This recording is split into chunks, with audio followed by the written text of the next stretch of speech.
Tere õhtust, head sõbrad, vaatajad ja kaaselejad. On 10. märts, püha päev ja sinu ees on Tudeng TV saade Refleks. Tervist! Sellest aastast on Refleks värskem, pikem ja uuem. Võtsime kuulda vaatajate tagasisidet ning lisasime oma saatesse rohkem funni, meelelahutust ning päevakajaseid tegemisi. Uues 6. Refleks alustab tänases saates. Räägime parteidest, kes peibutavad ja 4 aasta tippsündmuse ehk Riigikogu valimiste järelkajadest. Räägime poppidest meestest, Andresest ja Pearust ning reflekteerime aasta suurfilmi Tõe ja õiguse produtsendi Ivo Feltiga. Refleks ei jätta käsitlemata ka dopinguskandaali. Selleks vestleme judotreeneri Jaan Lutsariga. Lõpetuseks anname möödunud naistepäeva puhul meigipinslit vahelduseks meesterahva kätte ja vaatame või õigupoolest kuulame, milline põnev muusikaline artist meie kõrvu täna paitab. Ja just nagu sügisel reflekteerime ka uuel aastal samadel teemadel, mis meid kõnetavad ja tundeid tekitavad. Kevadhooajal on meie uudised jagatud 3 kategooriasse, milleks esimeseks võtamegi kohe nädala refleksi ehk siis kõige põrutavama uudise, mida siis täna põrgatada. Ja kuigi nädal aega on juba möödas valimistest, siis meie jaoks oli see kõige kõnetavam. Kuigi me ei sooviks üldse rääkida tegelikult valimistulemustest. Jana, ütle, millised pardid on peibutavad? Sa oled ikka väga konkreetne oma küsimusega kohe. No, peibutavad pardid on siis üldiselt inimesed, kes tegutsevad pigem kultuuri- või spordivaldkonnas ning nad astuvad poliitikasse ning nende puhul tekib küsimus, kas nad on piisavalt pädevad, et kaasa rääkida siis poliitmaastikul Eestis. On ka teist sorti peibutusparte. Nemad on siis need, kes kandideerivad Riigikokku, kuid kui nad sinna isegi valitakse, siis nad sinna ei astu. Nad lihtsalt pannakse välja, et koguda erakonnale hääli. Aitäh, ma vist paremini oleks suutnud seda seletadagi. Kas sa arvad iseenesest, et selliste inimeste olemine on Riigikogu kandideerimisnimekirjades õige? No kindlasti ei tahaks ma siinkohal üldistada, sest et ma leian, et on inimesi, kes rikastavad tegelikult meie seda poliitmaastikku just nagu oma eriala poolt, aga ma ei saa selles suhtes ka kõiki heasse nimekirja panna, et kindlasti on ka neid, kes tegelikult ei teagi päriselt, mis ja kuidas nagu kõige parem meile siis poliitilises mõttes oleks Eesti jaoks. Jah, see on üks 2 otsaga asi, ma ütlen sulle.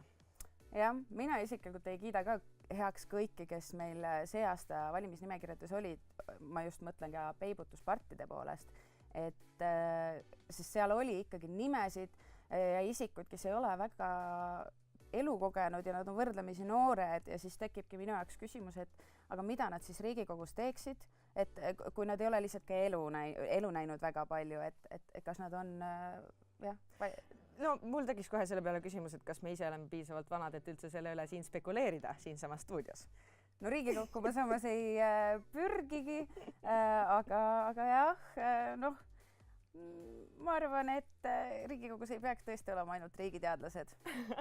Ma ütlen ausalt sulle, ma olen üsna poliitikakauge inimene ja ilmselt see on ka natuke võib-olla perekonnastunud ja nii edasi, aga ma teeks sulle ettepaneku, et jätame selle poliitika praegu sinna paika ja liigume edasi natukene intrigeerivamate teemade juurde meie jaoks siis võib-olla. Või ma räägin siis võib-olla siis praegu ainult enda eest, aga tead, ma ütlen sulle ausalt, et ma ei ole väga palju Eesti filme vaatamas käinud kinos ja muidugi ma ei ole uhke selle üle, aga hiljuti ju tuli välja Tõde ja õigus ja kui ma seda nägin reklaamis, siis mul tekkis kohe, tuli süttis südames, nagu mul tekkis kohe siiras huvi minna vaadata, kuidas nad on selle Tõe ja õiguse kokku pannud ja ma usun, et see on vägagi paslik teema meie nädal kultuuris rubriiki. Väga õige. Nimelt on ka see tegelikult meie uus uudiste rubriik ja sellepärast on väga, väga asjakohane see avada Tõe ja õigusega.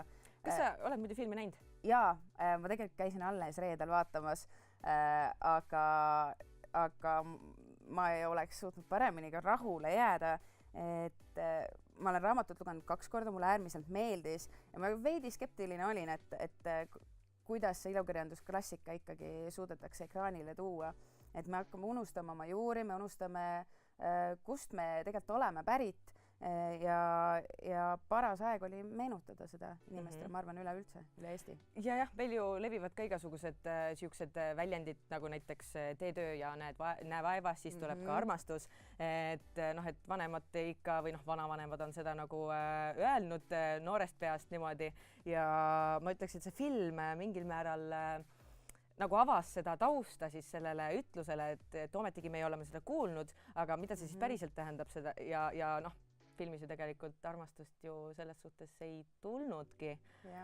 Aga ma ütleks, et noortel on nüüd päris vahva, et enam kohustuslikku kirjandust lugema koolis ei pea, läheb kinno ja vaatab filmi. No ma päris lõpuni sellega ei nõustuks, kuigi ma võtsin eile õhtul Tõe ja õiguse raamatu esimese osa kätte ja ma olin äärmiselt või mitte isegi äärmiselt üllatunud, sest ma tean, et Tanel Toom nägi stsenaariumi kirjutamisel väga mitu aastat sellega vaeva, aga väga hea ja tore oli lugeda, et tegelikult dialoogi poolest on üsna sõna-sõnale väga paljud osad kirjutatud, mis ja isegi kui on muudetud pikki tekste, siis see mõte on väga-väga sama. Kusjuures siinkohal pean nõustuma sinuga ja natukene enda sõnu sööma, et tõepoolest raamatus on mingisuguseid detaile, mida filmist ei leia, aga just nii, põhi sõnumit see ei muutnud oluliselt, et kõik oluline tuli ilusti filmist välja ka.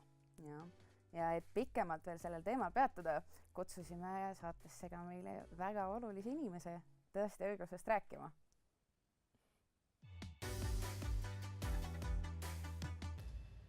Meie saatesse on külla tulnud Tõe ja õiguse ning ka paljude teiste Eesti menukate filmide produtsent Ivo Felt. Tere tulemast, Ivo! Tere! Ivo, alles hiljuti käisite Saksamaal filmifestivalil Võta või jätaga, kus sai ka parima meesnäitleja auhinna. Ja nüüd ilmus just Tõde ja õigus, et kui palju sul tavaliselt projekte ühega ajal käigus on? No väga palju ei ole. Mängufilme väga palju korraga ei jõua teha, aga siin viimastel aastatel on olnud selline 2-4 korraga. 4 on juba selgelt liiga palju, 2 on täitsa mõnus. Et selline umbes nii palju. Aga nad on erinevates faasides, et mõned neist on sellised, mida sa nagu arendad ja mõtled, et võiks teha, mõnedest on lõppemas, ekraanile jõudmas ja mõned siis on nagu aktiivses perioodis võttes ja kuidagi nii. Aga see käib mingis sellises tsüklis, mis tekib tavaliselt. Ma saan aru, et Tõde ja õigus on ikkagi nendest üks pikimaid või pigem. Tõde ja õigus on ilmselgelt kas ma arvan, et kõige pikem, ma arvan siiski pole, ja kindlasti kõige keerukam teataval määral. Mina viskaks siia ühe võib-olla natuke humoorika küsimuse vahele, et meie poolt siis, et meil oli siin eelnevalt eetris valimisdebatt. Meie produtseerisime oma valimisdebatti kõigest nädalaga. Et kuidas siis Tõe ja õigusega läks, et kas on see aeg väga pikem? Siin on juba tele ja filmi erinevus on juba väga suur. Et teles asjad sünnivadki kiiresti ja ongi valimisdebatt, sest on valimised ja see hetkega ära, hetk on nädal. Tõde ja õigus ei ole ühe mängufilmi jaoks erakordselt pikk aeg, aga ma arvan, et me tegime seda 6 aastat umbes kokku või 5-6, arvestades seda hetke, kui me hakkasime kirjutama, kui nüüd jõudis ekraanile. Ja tegelikult see töö jätkub täna ka, et film ei ole veel jõudnud rahvusvahelisse levisse näiteks, see läheb edasi, et see võtab väga kaua aega. Ühe mängufilmi jaoks 5-7 aastat on täitsa tavaline. Et see on niisugune tsükkel ja siis peab vaatama, kui palju mängufilme üks inimene oma elu jooksul teha jõuab väga palju. Sinu nimekirja on parelt pikk ikkagi ja võrdlemisi ja... Ma olen varastanud, ma olen teinud korraga mingeid asju ja siis natukene ka mingeid muid asju filmi juures. Aga kuidas üldse alustasite helirežissöörina, et mis siis produtsendiks tähendas? See on niisugune pikk jutt, aga mul oli privileeg olla helirežissöör ettevõttes, mille üks osanike ja omanike ma olin, mille me kunagi tegime aastal 1995. Ja ma sain päris pikalt teha sellist väga mõnusat helirežissööri tööd, mis mulle väga meeldib tänase päevani. Kuni ühel hetkel tuli mingi film ja teised muud kui minu ümber siis produtseerisid, eks ole. Ja see produtsendi töö ei ole eriti midagi. Ja siis ühel hetkel tuli üks film, mis oleks jäänud tegemata, kui ma ei oleks võtnud produtseerida seda. Ja ma arvasin, et seda oleks tegema. See oli 2006 või 2007 ja see film oli Georg Otsast. ma millegipärast arvasin, et seda filmi peab kindlasti ära tegema, ma ei tea miks. Ja siis ma võtsin selle filmi produtseerida ja sealt kuidagi nii läks. jah, interneti andmetel oli see tõesti 2006. No näed. Aga Päevalehe, rääkides Tõde ja õigusest, siis Päevalehe intervjuus ütlesid, et loodad, et inimesed tunnevad Andresele kaasa ja et käivad ka temaga kaasas, mis sest, et ta ei jõudnud kõige väärikamat joont. Kas sa arvad, et tänapäeva noored või inimesed ei suuda nagu suhestuda Andresega ja pigem teevad seda Pearuga või miks just? Ei, no ma ikka väga loodan, et nad suhestuvad eelkõige Andresega, aga Pearuga ka. Et niimoodi on ta kunagi Tammsaarel mõeldud, niimoodi on ta meil ka, et see on väga oluline, et tegelastega tekib side vaatajal ja ma väga usun, et Andresega on see meil õnnestunud, Pearuga ma loodan, et tegelikult ka. Ja, aga eelkõige on ta ikkagi nagu Andrese nahka pugemine. Jah, nii see asi, kui palju just aetakse tänapäeval seda tõde õigust taga, et mina isiklikult muidugi suutsin või sain Andresest väga aru, võib-olla on ka see sellepärast, et kui oled maalt rohkem pärit, et siis maainimesed on võib-olla natuke rohkem selle vana mõtlemisega ja samal ajal rääkisid, et need teemad on hästi universaalsed ja aktuaalsed, et minu jaoks tekkis filmi vaadates ka seos Keskerakonna ja Reformierakonna vahel. Just selles osas, et lõputult sõditakse omavahel ja äsja olid ka Riigikogu valimised, praegu üritatakse koalitsiooni kokku teha, et võiks selle kraavi siis ka ühiselt ju ehitada ja seda põldu koos harida, aga ei jõuta kuidagi selleni, et kas sa veidikene näed ka seda seost ja mis sa arvad, kas Andres oleks siis Reform või Keskerakond? Seda nüüd, kas Reform või Keskkumnist on, seda ma võib-olla ei oskaks öelda, ma ei tea. Ma arvan, et see on meile väga omane, et me kogu aeg natukene nagu tekki enda peale tõmbame, et see on nii lihtsalt meis endis sees olemas, see on inimlikul tasandil, indiviidi tasandil kui ka, ma ei tea, kui te soovite, parteide tasandil, eks ole. See, et see asi niimoodi käib ja on mingis mõttes demokraatlik protsess ja ma arvan, et see kokkuvõttes on päris hea, et see, et me ikkagi ma ei tea, ühed seisavad ühtede asjade eest, teised teiste asjade eest, kuigi üldjoontes muidugi jah, need vahed ei olegi nii väga suured, et tegelikult printsipiaalseid vahesid on päris vähe, räägime Keskist ja Reformist. Aga see on kuidagi meile sisse kodeeritud, selline asi käib ja see on poliitikas ju täiesti igapäevane, mitte ainult Eestis, igal pool käib see nii, et see on, selles ma midagi nii väga erilist ei leiaks.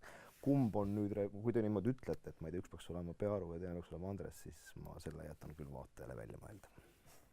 Ootame siis tervetelt vastuseid ka. Absoluutselt.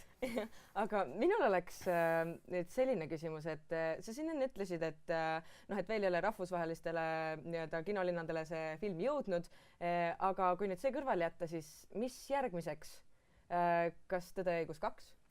Ja Tõde ja õigus 2 ei ole praegu küll plaanis ja ma üldse ei tea, kas me, siin praegu küsitakse väga palju seda, et kas Tammsaarega kuidagi edasi või nii ja võib-olla kunagi jah, ei oska öelda. Aga me proovime Tanel Toomiga teha järgmist filmi sel suvel juba, natuke vara on öelda, mis see on. Aga asjaolude soodsal kokkulangemisel me filmime järgmist filmi juulis. On see midagi Eesti kirjandusklassikast? Ei ole. See on midagi totaalselt teist. Aga sellest me räägime järgmises saates. Kena. Ja ootame teid siis tagasi jälle. Täname väga siin Tivo selliste intrigeerivate vastuste eest. Täname, et leidsid aega, et meile saatesse tulla. Ja kõik, kes ei ole veel näinud Tõde ja õigust, siis veel jõuate minna kinno ja kindlasti soovitame.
tuleme tagasi uudiste juurde ning täpsemalt võtame ette nädala case'i.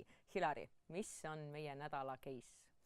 No kindlasti on viimase pooleteise nädala kirglikumaid teemasid just nii Eestis kui ka üleüldiselt Euroopas noorte sportlaste dopinguskandaal, mis nüüd eelmine kolmapäeval lahvatas. Jaana, oskad sa sellest natuke lähemalt rääkida? No eelmisel kolmapäeval 27. veebruaril arreteeriti 5 murdmaasuusatajat Seefeldi MM-il. Nendeks olid siis, seal olid 2 olid austerlased, siis oli Andreas Veerpalu, Karel Tammjärv, Aleksei Poltoranin, kes kusjuures ta ju treenis Andrus Veerpalu ja Mati Alaveri käe all. Nad kõik võtsid dopingu nagu kasutamise süü omaks. Mati Alaver tunnistas ülesse, et ta tõepoolest on jaganud dopinguarsti kontakti, aga tema ei ole õhutanud kedagi dopingut kasutama siis oma millegis iganes. Treeneri karjääri jooksul. Samal ajal just nädala alguses selgus ka, et Algo Kärp, jällegi noor suusataja, alustas 2016. aastal Karel Tammjärvega koos dopingu tarvitamist ja jällegi Mati Alaveri soovitusel. Ja nüüd veel uus uudis oli see, et naissuusataja Piret Niglas avaldas, et naissuusakoondise peal on Mati Alaver samamoodi eksperimenteerinud erinevate ainetega. Ma ei osanud sellist asja ette kujutadagi. Kurb on kuulda, et Eesti tippspordis selline asi toimub, sellepärast et tippsportlased on ju tegelikult need, kes on nii-öelda iidolid rahvale ja propageerivad siis läbi selle liikumisharrastust ja üleüldisemalt tervislikke eluviise. Ja liikumisharrastus ja kõik see on just täpselt see, mis distsiplineerib noori ning ühtlasi ka annab neile eneseanalüüsi võimet juurde. Ja kas sa siis arvad, et kui see noor, kes sai selle, õigemini selle noore lapsevanemad ja üleüldiselt ülejäänud lapsevanemad on rohkem pelglikud treenerite osas? Tead, ma arvan, et see on üks tore küsimus, aga mina kui spordikauge inimene ei hakka sellel teemal ilmselt väga sügavalt palju spekuleerima. Tõsi. Ma usun, et on paslik selleks liikuda edasi siis intervjuu juurde. Oleme selleks kutsunud endale saatesse külalise ning siit ta tuleb. Et aidata dopinguskandaalist paremini aru saada ja mõista, mis viib ühe noore talendika sportlase selleni, kutsusime külla Eesti judo perekonnast Jaan Lutsari. Tere! Tervist! Ma alustuseks siis küsiksin niimoodi, et mina näiteks iga päev võtan vitamiine ja niimoodi, aga see ei ole ju selles suhtes doping, et mis see dopingu võtmine siis tegelikult on, et mis see endast kujutab? Ma näiteks, meil on veeklaas laua peal. Vesi on ka doping. Ümberringi on 20 jänusse surevat venda ja üks vend saab liitri vett endale sisse juua, siis ma arvan, et ta on dopingut võtnud. Sest tema tõenäosus ellu jääda on ju suurem ju. Täpselt samamoodi on, kust me võtame doping. Dopingut võetakse igal ajal, igal pool. Spordis on see kahjuks paratamatu, nagu osad poliitikud võtavad altkäemaksu selleks, et saavutada mingit eelist, saada võib-olla erakonnale rohkem raha, saada mida iganes. Vahest mõni jääb vahele, inimesed alkohol on ju samamoodi, ei tohi roolis juua ju. Aga mis see siis... Ikka kõik joovad ju millegi pärast. Jäävad ju kogu aeg vahele. Aga mis see siis spordi juhul nagu täpselt on, et see veredoping, ma saan aru, et sellega vist süstitakse inimese enda verd tagasi, aga kui ma võtan nüüd rauatablette ja...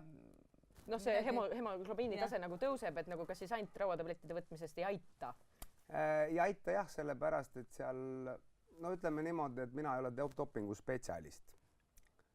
Kristjan Port kindlasti oskaks seda paremini seletada. Ma saan aru, et kui sa elaksid 3500 meetrit merepinnast kõrgemal, siis sisuliselt sa saavutaksid selle sama efekti nagu veredopinguga. Et see ei ole niisugune doping, mida sa lihtsalt nagu, et sööd mingit ainet sisse, vaid see on su oma keha enda hemoglobiini taseme tõstmiseks ja see on nagu väga, see on meetod. See on selline meetod. ja pärast võtad siis selle, mis sul nagu seda verd rohkem sisse tekib, et pärast, mis ta ohtlik on tal see, et seal on need igasugused hügieenilised ja siis ta teeb vere paksuks. Sul tekib trombide oht võib tekkida. Et see on nagu see ohtlik selle asja poolt ja... Aga noh, sa oled ise ju treener. Jah. Ja kuidas siis, mis mõju võib see avaldada noorele sportlasele, kui treener soovitab tal minna siis dopinguarsti juurde ja soovitab konkreetselt nagu dopingut võtta? See on pigem filosoofiline ja eetiline küsimus. Dopingu tarvitamisega sa saavutad eelise teiste ees. Sa teed sohki. Samamoodi nagu kui poliitikud võtavad altkäemaksu, nad tegelikult teevad sohki. Ühiskonnas on nüüd läinud ka hästi suureks jutuks nüüd see, et kas lapsevanemad saavad enam treenereid usaldada, sest ikkagi sport on see, mis noortele ühiskonnas peaks olema niisugune eeskuju meie tippsportlaste näol, aga arvad, et see hakkab mõjutama nüüd Eesti sporti? Vaat see ongi see, et ühele poliitikule pakutakse altkäemaksu, ta ei võta, aga teine võtab. Üks sportlane võtab, teine, no ütleme, seesama Norra Johaug, kes nüüd siin triumfeeris, istus 2 aastat võistluskeelu all, nüüd on jälle suur Norra kangelane. See tähendab seda, et ühiskond teatud määral millegi pärast aktsepteerib seda. Kas süüdi on treener, kas süüdi on noorsportlase vanemad, ühiskond? No ma arvan, et vanemad ei pruugi teadagi seda. Ega see ei ole selline asi, et ma räägin vanematele, et kui ma otsustasin, et ma hakkan nüüd toppi panema. Et ma pigem arvan, et see on treeneri ja sportlase niisugune vaikiv kokkulepe. Ja samas on nagu väga ebatõenäoline, et nüüd sportlane ise läheb kuskile, et huvitav, kust ma seda toppi nüüd nagu saaks. Et see on ikkagi, ma arvan, et treener annab sinna, ja see on nüüd treeneri eetikas kinni. Ja kindlasti ka saavutusvajadus. Näiteks dopingul ei oleks mingit mõtet, kui spordist raha ära võtta. Auhinnarahad kõik võtta ära. Siis ei ole enam pointi seda dopingut võtta, see tähendab seda, et siis me saaks spordi puhtaks.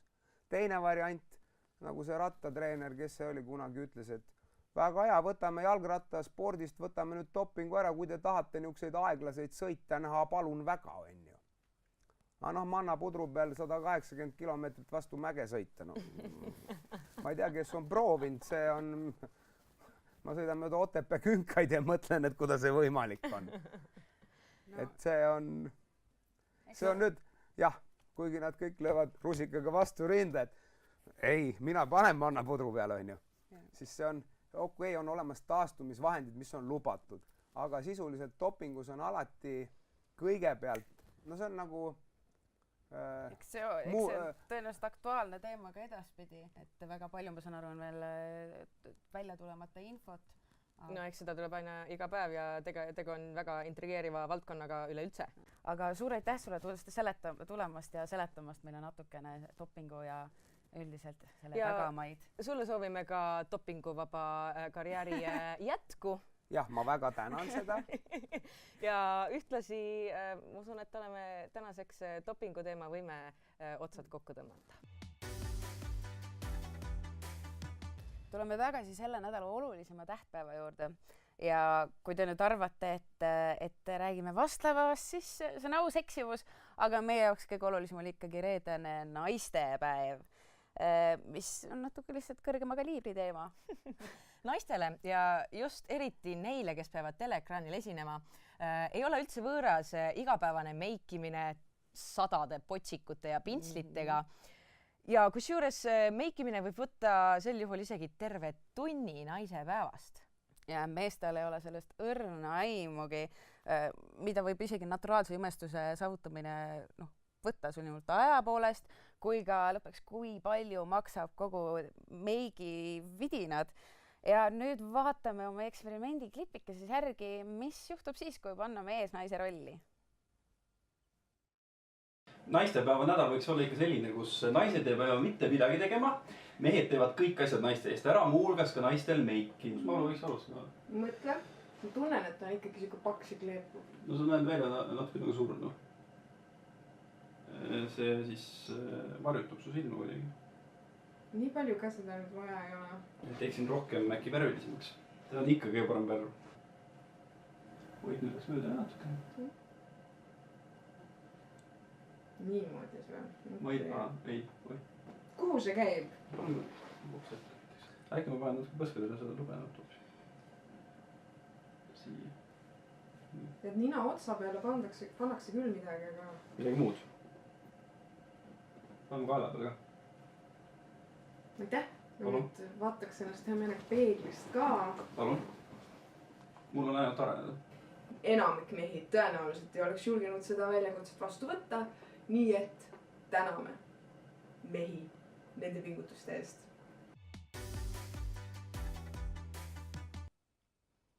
No nii, naised on meigitud, mehed proovile pandud. Ja nüüd oleme tagasi siin stuudios, meiega vahepeal on liitunud Jaanus Saks koos oma armsa tütre Jessicaga. No tere, Jaanus! Tere! Noh, meie oleme sinuga juba tuttavad, oleme varem kohtunud, aga näed sa, palun, seal on minu kaassaatejuht Hilari. Tere! Väga meeldiv. Tulite siia, hiljem hakkate koos muusikat tegema. Jaanus, me tunneme sind kui Rimmimeistrit ja Põhja-Tallinna, ütleme, et pigem asutajat. Kuidas viisid või kuidas õigemini tuttusite nüüd sina ja Jana? Aga kokku saime vist TV3-s, kui nad istusid siis Norman Salumäega sööklas ja siis kudrutasid seal midagi. Ja siis ma väga ei hakanud häirima ka. Ahah, selge, Jaanus. Levitad siin igasuguseid asju, millest isegi mina teadlik ei ole. Tegelikult oli mingi saate salvestus vist ja siis te vist laulsite seal ja siis ma läksin sinna oma mingit osa täitma.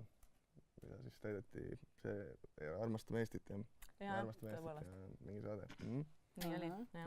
Kusjuures mina mäletan Jaanust esimest korda konkreetselt Telliskivist stuudiost, kus nad siis muusikat teevad.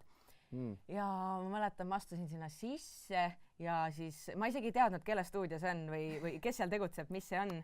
Ja lihtsalt sadasid sisse? Ja korraga tagantruumist astub välja Jaanus Saks täies hiilguses. See oli üsna šokeeriv ja mul on siiamaani see pilt silme eest, kuidas ta tuli seal nagu aupaiste oleks ümber olnud. No otsi. Aga Jaanus, sa rääkisid eelmise aasta augustikuu intervjuus Õhtulehele, et enda eest seismine, enda au eest seismine on sind ka vahepeal nagu pahandustesse ikka viinud. Kas sa oled näinud üldse värskelt ilmunud Tõde ja õigust ja kus peamiseks teemaks on ka just enda au kaitsmine ja enda eest seismine? Ja ma käisin seda vaatamas, kusjuures jah, hiljuti väga hea film oli. Et ma arvan, et võib-olla tema seal filmis võib-olla läks natukene või seal tal olid ikka mingid põhimõtted ja ta oli nii põhimõtete kindel inimene, et ma ise olen ka suht põhimõtete kindel, aga ma olen ikkagi neid väänanud ja nagu ikka järgi andnud päris tugevalt, et ma pigem nii nagu hullu ei pane.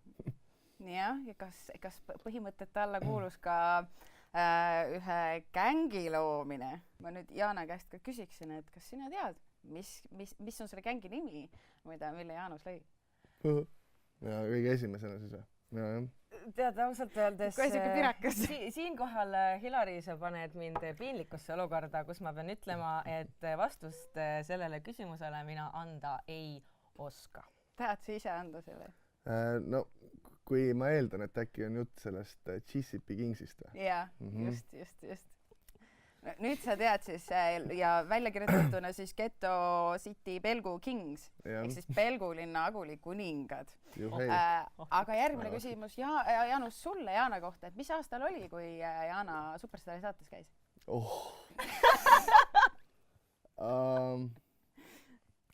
Ma ei, jah, päris hea küsimus. Panen mingi uupi. Millal sa käisid võtta?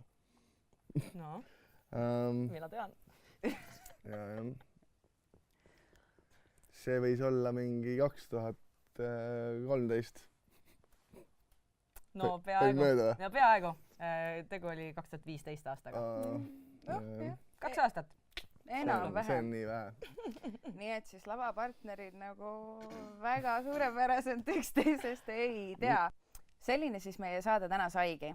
Kui sa tahad ka edaspidi teada, mille hulluga me hakkama saame, pane like meie Facebooki lehele ja ka Instagrami kontole. Instagrami kohta veel nii palju, et varsti võite Tudeng TV Instagramist leida postituse, kuhu alla te saate soovitada, mis võiks olla Jaanuse ja minu uue loo nimi. Jääme kõigi soovitusi ootama. Refleks on taas eetris 2 nädala pärast 24. märtsil. Saate jääb lõpetama Wild Disease featuring Jaana-Liisa.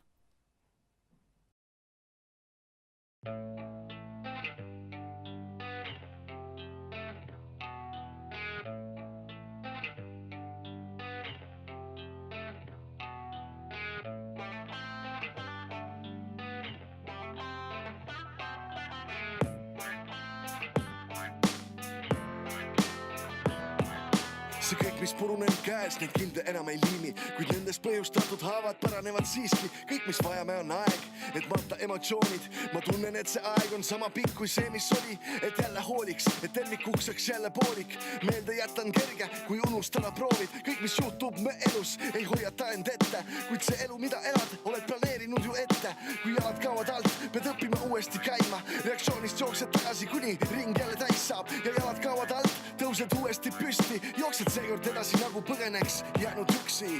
See kõik, mis kaotatud on, teinud tugevamaks mind. See kõik, mis jäänud mul on, viib alati edasi mind. See kõik, mis kaotatud on, teinud tugevamaks mind. See kõik, mis jäänud mul on, viib alati edasi Miks sa ajad taga paremat ja ise endale valetad? Miks sa ei lepi sellega, mis sul on, ei muuda seda paremaks? Loobud kõigest ja kõigist enda õnne nimel. Miks pole õppinud sa ikka veel, et su enda õnn on pime? Proovid muuta end ja sind proovitakse muuta. Kes oled sa siis, kui sa enda südame häält ei kuula? Sa oled see, kes oled ja selleks peadki jääma. Lihtsam on leppida ja toetada, kui lüüa käega.